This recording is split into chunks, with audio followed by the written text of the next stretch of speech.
As the U.S.-Africa Leadership Summit, which began on the 13th of December, finally comes to a wrap today, with pertinent issues that affect the continent being brought to the forefront, nearly 50 African leaders converged in Washington on Tuesday to begin 3 days of talks on issues central to the future of the continent and the world, including health, food security, climate change, civil wars, and even the exploration of outer space. This is the first summit since 2014, and it comes as the world is struggling with urgent crises, some of which are having catastrophic effects on Africa. We are now joined by Ghanaian journalist, editor, and public affairs analyst Wilberforce Asare, who is currently at the summit in Washington, D.C., to give us updates on all that has gone down at the event. Thanks for joining us, Mr. Asare. Good to see you again. It's good to see you too. All right, so let's first of all start with some of the perspectives and some of the decisions that have been made at the summit that may have come as a shock to you or standouts generally for you. So I can tell you that it will be very difficult to report on all the deals that are being signed here at the U.S. African Leaders Summit, and that is because they are multiple, they are swift, they are fast, and they are too engaging to be able to report all of them. But what I can tell you is that I've seen tremendous effectiveness, and that's because the United States Department is dealing with 49 different countries in Africa, and for that matter, 49 different heads of state. And the Secretary General, the U.S. Secretary of State, for example, Antony Blinken, has had to meet all of these heads of states throughout these 3 days. So the last 2 days, he has met with multiple heads of state, including, of course, the Nigerian president, your president, and also the Ghanaian president. And the Ghanaian president meeting coming off just yesterday.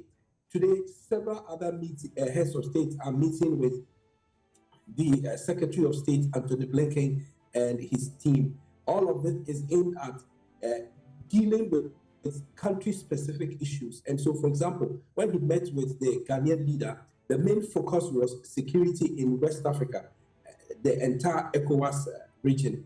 And that's because the president of Ghana indicated that in Mali and also in Burkina Faso, which is the northern neighbor of Ghana, the military government there has contracted the Wagner Group of Russia to assist them to fight terrorists in that area.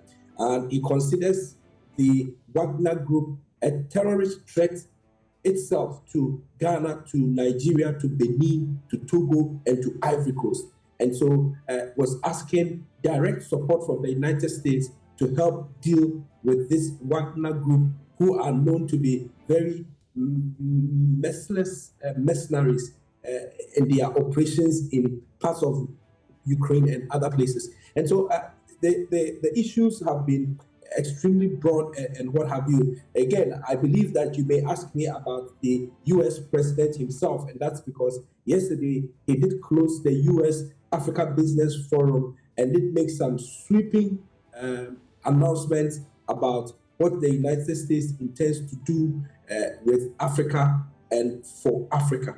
And so that's the first preliminary comment I can make about the U.S.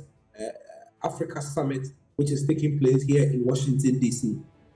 Some have also dubbed this a summit of protest against African leaders. There have been videos of people protesting against their government. For example, there was a video that we saw on social media about Ugandans protesting against, their leader being allowed to be a part of the summit. Have we seen an increased amount of this? Has any comments been made in this regard? Because, of course, a lot of the citizens in different parts of the countries on the continent are protesting because they believe that their leaders have infringed on their human rights. And in some sense, some have been referred to as dictators, and they're wondering why they're allowed to be a part of the summit. Has any comments been made about this? So have we seen an increased rate in this as well?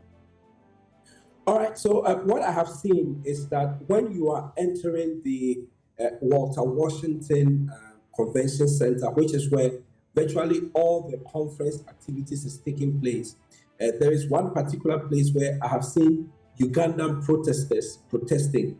The last time I saw them, they numbered nearly 100. And their main argument in their protest is that Museveni, who is the president of Uganda, has overstayed his welcome in office, and that he's become a tyrant and a human rights abuser.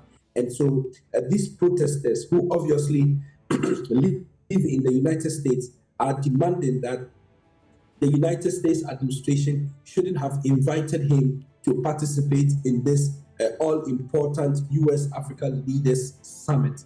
But you do know that the three countries in West Africa, namely Mali, Burkina Faso, and Guinea, are not participating in this conference, and that is because of the breach of constitutional power in that country. Those three countries suffered military coup d'etats over the last 3 years in separate times and are currently ruled by military officials. And because of that, the United States decided not to have them here at this US-Africa summit because they are military leaders. So to a very large extent, even though it is very obvious that some African country or some African leaders have stayed very long in office and are in office as a result of elections, they are participating in this summit, but their countrymen who reside here in the United States are protesting, particularly the people from Uganda.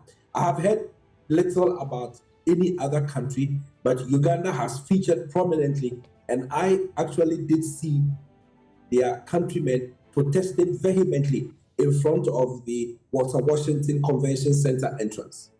All right, I want to take us back to something you already mentioned, and that is the security conversation.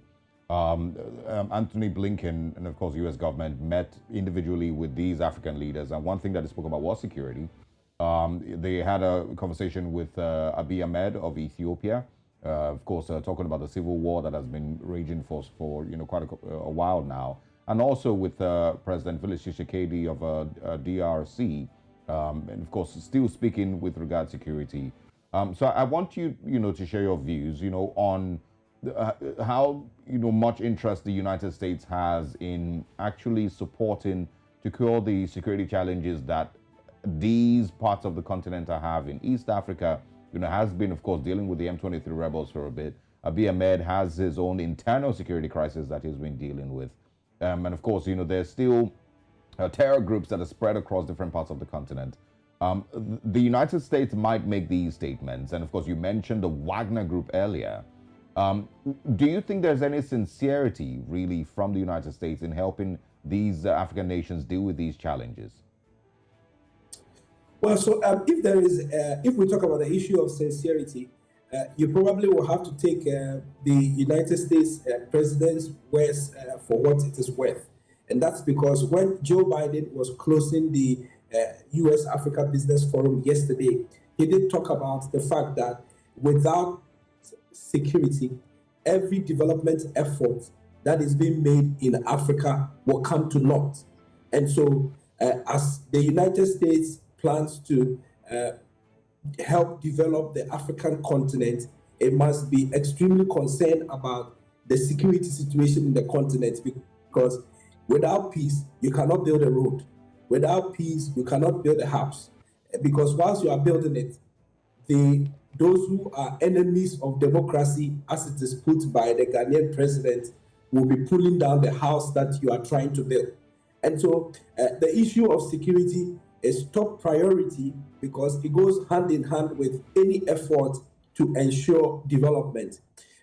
If you look at the African continent, in all the 4 or 5 blocks, perhaps with the exception of Southern Africa, it appears every other block has security issues. And so West Africa has the most security issues.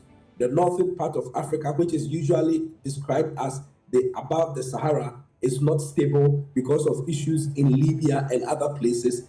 The eastern part of Africa, because of the war in Ethiopia and the Tigray region, is not any safe.